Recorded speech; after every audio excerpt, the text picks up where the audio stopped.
Welcome to Marketing Mondays. Welcome to Marketing Mondays. Welcome to Marketing Monday. I'm talking to all my entrepreneurs, all my business owners, all my people that's out here making customers. You got to understand you have to create a customer journey. Entrepreneurship is not hard. Entrepreneurship is a process. It's like a recipe. How do you make a pound cake? 1 pound of butter, 1 pound of sugar, 1 pound of flour. You can go anywhere in the world, run that same recipe and get the same results. There might be some variations, but you're going to get essentially the same results with the same recipe. Your recipe for success in business is creating a customer journey. So today for Marketing Mondays, for Motivational Monday, for Money Monday, we're going to talk about restaurants. The number one business that I have my hands in for since I was 15 years old. I'm 47, a long time. And the thing about the restaurant business, most restaurants fail. 9 out of 10 restaurants fail. And there's a reason why. Most restaurants don't create a customer journey. First, it goes without saying, we got to create customer. Okay. Find out who your niche audience is. Find out what problem you're solving. You get what I'm saying? So find your niche customer is a whole talk in itself. And I'm going to skip over that because I'm going to assume that you already have a customer. You already have an audience. You already have a product.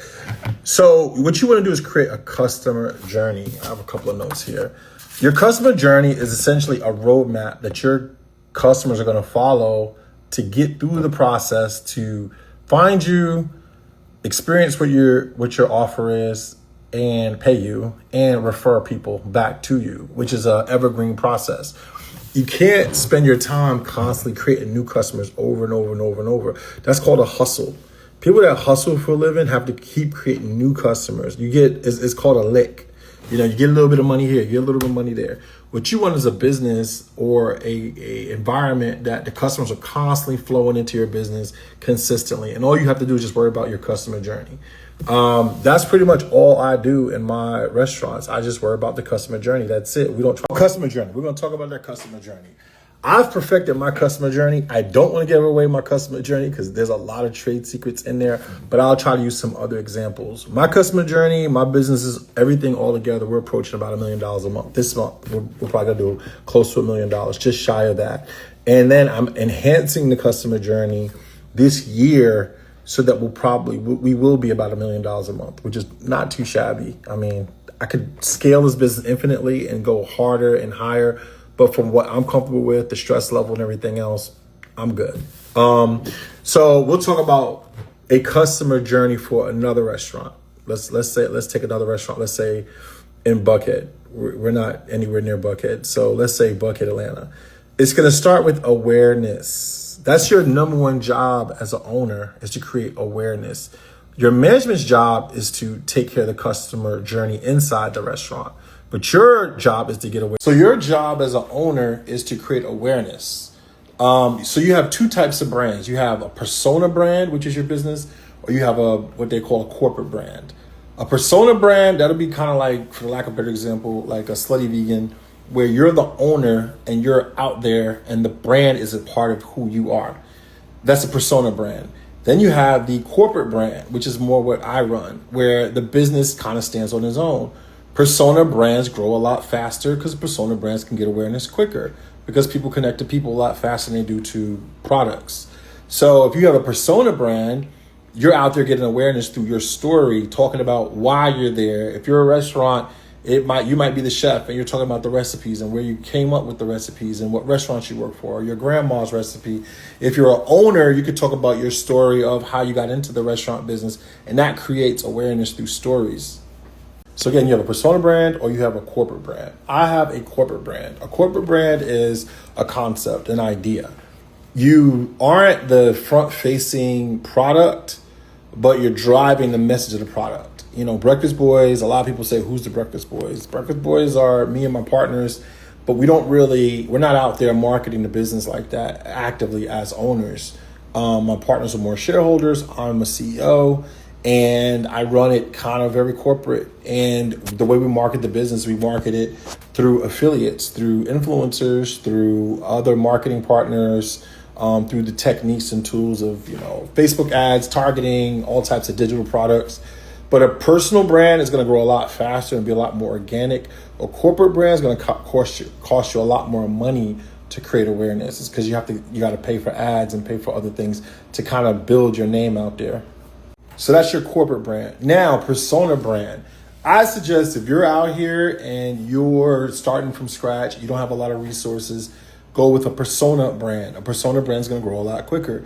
A persona brand you can tie into communities very fast. A persona brand is going to give you a personality to your business that hooks your customer, gets awareness, the beginning of the customer journey. It gets awareness to an audience very quickly. They buy into your story. They buy into who you are. You look familiar. You could be their cousin, their uncle, their brother, their nephew, a coworker. You look familiar. And then you tell your story. And the story, I mean, if you should be watching Google how to tell a story in a movie. There's a protagonist. There's the build up. There's the arc. There's a triumph. There's a whole plot line to how you tell a story, and you should follow those plot lines.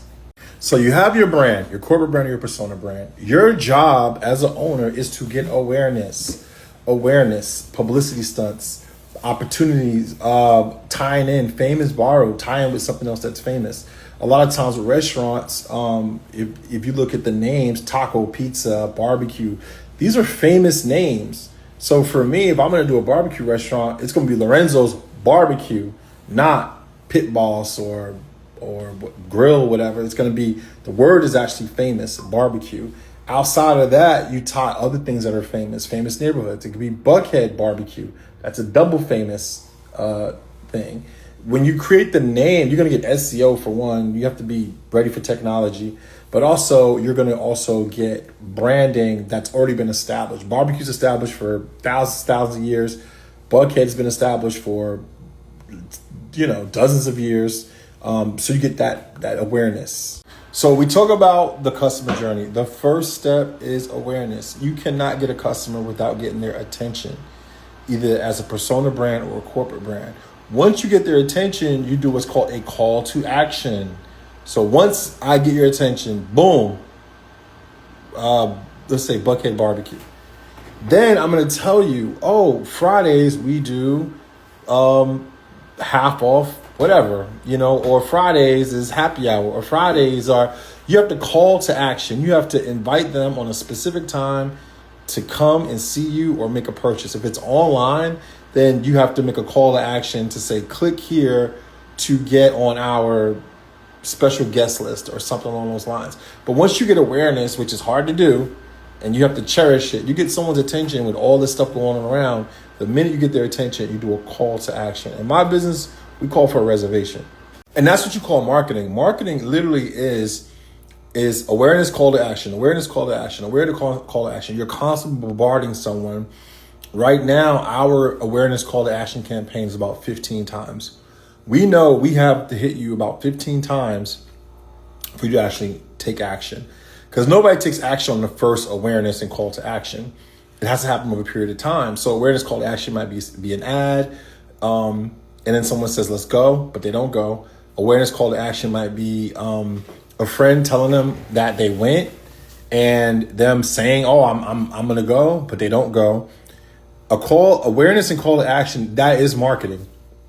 That is 100% what marketing is. It's awareness, call to action, awareness, call to action. And you're constantly just creating awareness, creating a call to action, creating awareness, call to action until they bite, hook, and they come and make a visit, whether to your website or in person to your business. So going back to my Buckhead barbecue example as my concept, my call to action would be something like, put some of this South in your mouth.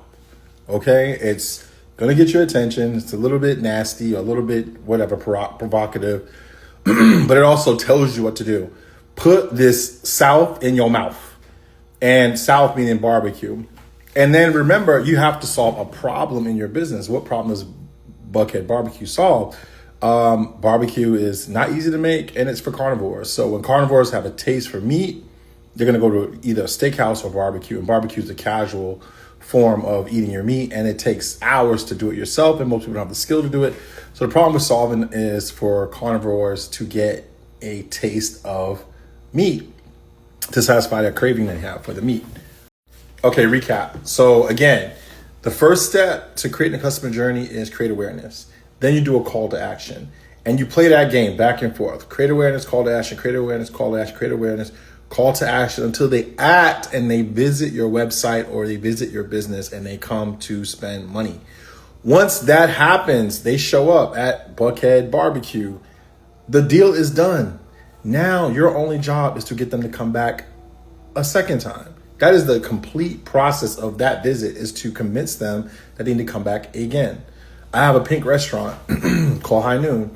When women come up to that restaurant, immediately when they get into the restaurant, they decide, I'm bringing my daughter back. I'm bringing my mother back. I'm bringing my sister back. It's a complete decision. And so I get one visit. I get two visits for the price. I get two visits for the price of one visit. Same with Breakfast Boys. I have a bounce back there. I won't. That's a secret. I won't tell you that is. But I have a bounce back there. So your customer journey, once you're in my business, in the restaurant business, once the guest arrives, our whole process from the minute they arrive through that door to when they get their check is to convince them to come back another time. If you have a special dining, special occasion restaurant, your job is to convince them to come back for an anniversary, come back for a birthday. If you have a special dining and events restaurant and someone comes for a girlfriend's birthday, she in her mind's already decided, I'm coming back for my birthday too, or I'm coming back to go on a date with my man. These are the decisions that customers make as they're purchasing. We do it. When we go to somewhere and we love it, we're already deciding how we're going to use it again. If we go to a website and we love it, you may make a purchase on that website, but you've already decided that you're going to come back to that website to get something else or to utilize it in a different way. When you go to Uber Eats, you're floating through there, you're ordering off of one restaurant, but you might go back to Uber Eats to order off another restaurant that you saw on the previous visit. The problem I see with most businesses is that the experience is so piss poor that nobody wants to come back. Literally, it's almost like everything's you ever go on vacation and they get you in a tourist trap. The minute they get you in a tourist trap, you feel like this is your first and last time experiencing it, and you know you've been trapped. To me, every business now, it feels like that. From websites to restaurants, it feels like one and done. But you're going to thrive and max out on your business because every time a guest comes to you, you're not one and done. You're already planning them to come back. And that means the experience has to be exceptional. The shopping experience has to be exceptional. The dining experience has to be exceptional. The online navigation, if it's a digital business, has to be exceptional. And how you know if it's exceptional? You compare it to where they were going to go. And it's got to be better than where they were going to go if they didn't go to you. So recap, you get awareness, call to action. Your customer visits your business, whether it be online or in person.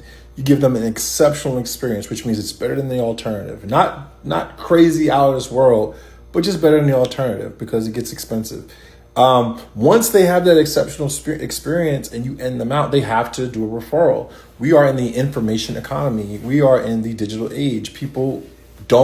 Before people used to use word of mouth as referrals, but now people go online and they look and see what the masses are saying about you. So your online reputation is just as important to your real life reputation. So a part of your customer journey is a way for your guest or your customer to tell other people about their experience. And hopefully it was a positive one. Social media, reviews like Yelp, Google, you have to encourage it and actively get it, because that's going to be the way that you're going to end their experience by them sending someone else behind them. So I had a friend of mine and she said, Lorenzo, she worked a job. She said, Lorenzo, I'm just nervous. I don't know about the entrepreneur thing. I can't do it. I like security. I like the security of a job. And what I had to explain to her is, in a business, you do have job security. Your job security is actually your customer. So just like at a job, your job security is knowing that the boss of the company or whoever is going to continue to keep producing cash flow and pay those paychecks.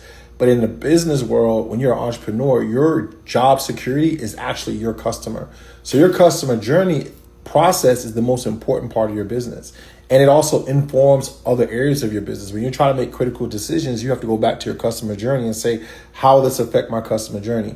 When we're in manager meetings and owner meetings and partner meetings, and even when I'm developing new businesses, the first thing I go to is the customer journey. If I think about starting a new restaurant, I start mapping out the customer journey first. And if that doesn't make sense, I don't do it.